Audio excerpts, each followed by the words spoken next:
उतना एक संबंध में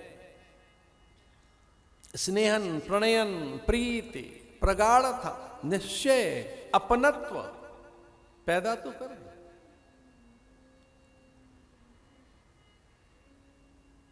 उसे कोई संकोच नहीं है, मेरे तो गिरधर गोपाल दूसरो न कोई,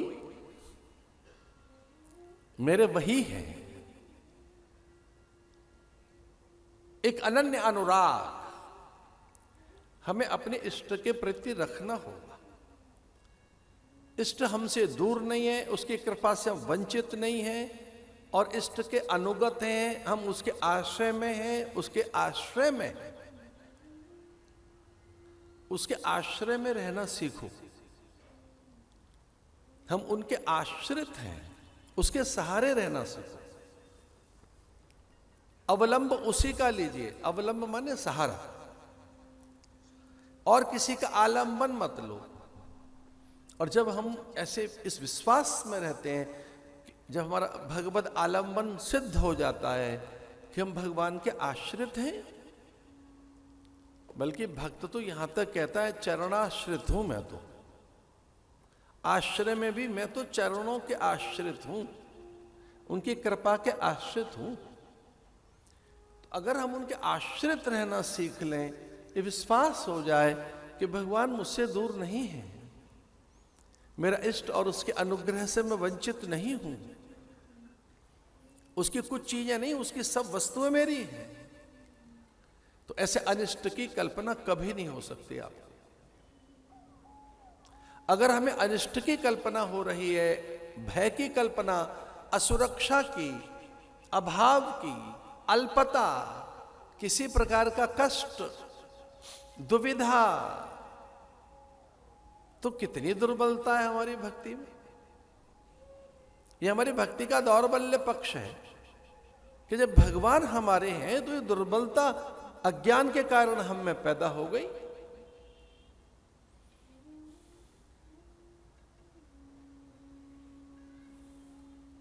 इसे मेरा कभी कोई अनिष्ट नहीं कर सकता। एक विश्वास आप में रहना ही चाहिए कि किसी भी काल में मेरा अनिष्ट होगा ही नहीं। ऐसी पात्रता का विकास करो, और जब ऐसा विचार करोगे तो भगवान का विधान अच्छा लगने लगेगा। उनके विधान में न्यूनता नहीं दिखेगी, त्रुटि नहीं दिखेगी। उनके विधान में आपको मांगल्य, मोद, कल्याण और अपना उत्थान ही दिखाई देगा। तो जो उनकी विधि व्यवस्था है, नियंता की नियति, गति, व्यवस्था, भोग, भाग्य और प्रारब्ध, जो कुछ भी आपको प्राप्त है उसमें सर्वथा आपके हित छुपे हुए हैं। इसलिए एक दिन अपने मन को कह दो कि भगवान का विधान सर्वथा कल्याणकारी है, निर्दोष है, और उसमें मेरे सर्वथा हित छुपे हुए हैं। भाई मेरा अहित नहीं होना है। जितने भी ये सांसारिक साधन हैं, जितने भी इस दृश्यमान जगत में बड़े साधन हैं, उन साधनों से धर्म की रक्षा नहीं होती। धर्म, ज्ञान और वैराग्य की रक्षा के लिए भगवान स्वयं प्रकट होते हैं, अवतरित होते हैं। इसलिए जो अवतरण अथवा प्राकट्य या आविर्भाव जितना हमें समझ आता है हम भारतीयों को, उतना अन्यों को नहीं। आविर्भाव क्या है? देवसत्ता का अवतरण किसे कहते हैं? अलौकिकता कैसे अनुस्यूत, प्रसूत, प्रकट या स्फुरित और अवतरित होती है। किसी दिव्य आवेश में, कला और विभूति में, गुण और संभूति में, किसी विस्मय और कुतूहल में किस तरह से उस दिव्य सत्ता का आगमन होता है। यह हम भारतीयों का दृढ़ विश्वास है कि प्रत्येक काल में उनके आने की संभावनाएं रहती हैं। धर्म सिद्धि के लिए जब जब होए धर्म के हानि, बाणई असुर अधम अभिमानी।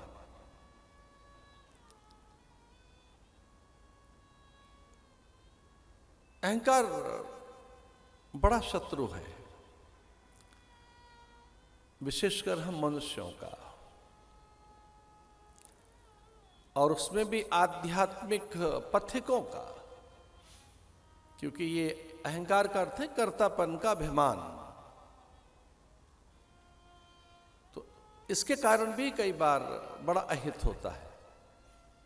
हम अन्य के सद्गुणों को नहीं देख पाते, श्रेष्ठता से वंचित रहते हैं, स्वयं में संतुष्ट हो जाते हैं, विकास रुक जाता है, फिर उन्नयन, उत्थान और उत्कर्ष के लिए हमें उतनी उत्सुकता नहीं रहती, ये जानकर कि अब तो हम पूर्ण हैं और सब कुछ आता है हमें।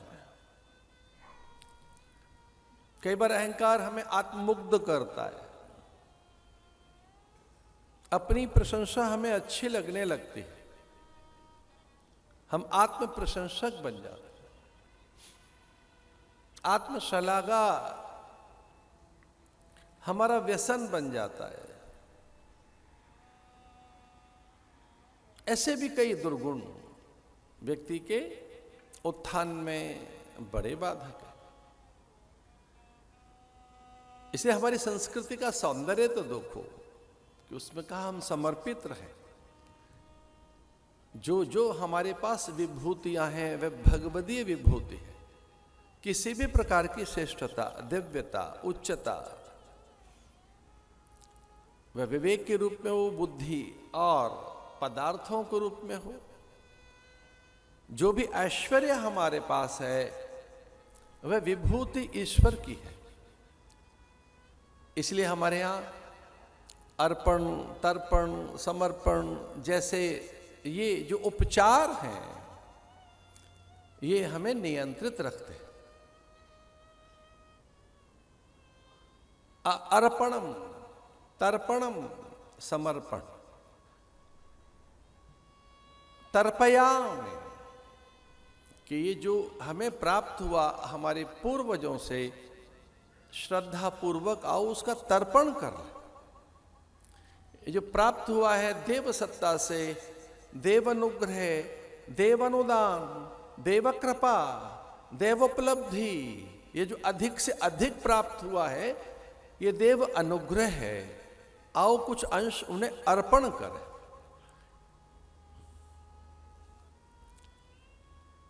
और ये जो कुछ भी है ये ईश्वर का ही है, ऐसा मानकर समर्पण करें।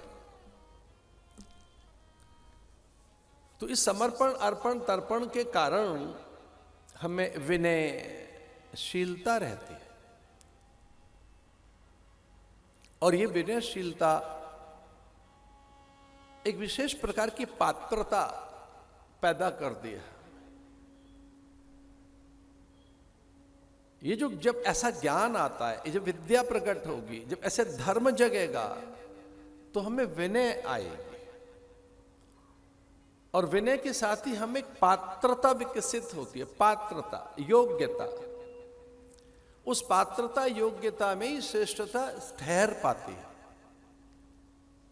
उत्तम वस्तु को रखने के लिए उत्तम पात्र भी तो चाहिए। महंगी से महंगी वस्तु किस पात्र में रखोगे?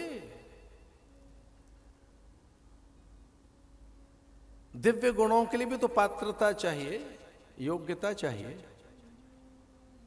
भगवान की अनन्य कृपा मिल भी जाए तो उसके लिए पात्र तो बने। तो धर्म अथवा विद्या या सत्संग हमारी पात्रता के विकास के साधन है। और जैसे ही हमें पात्रता का विकास होगा, हमें योग्यता का जैसे ही विकास होगा, हम अधिकारी बन जाएंगे। उस वस्तु के। तो सच तो यह है कि जितने भी भगवान के गुण और शक्ति, विभूति, दिव्यताएं हैं, उन सबके हम सहज अधिकारी हैं। जैसे कि संतानों को स्वाभाविक अधिकार है पिता की संपत्ति पर, वैसे ही विश्वास कीजिए भक्त को भी स्वाभाविक अधिकार है भगवान की हर वस्तु का।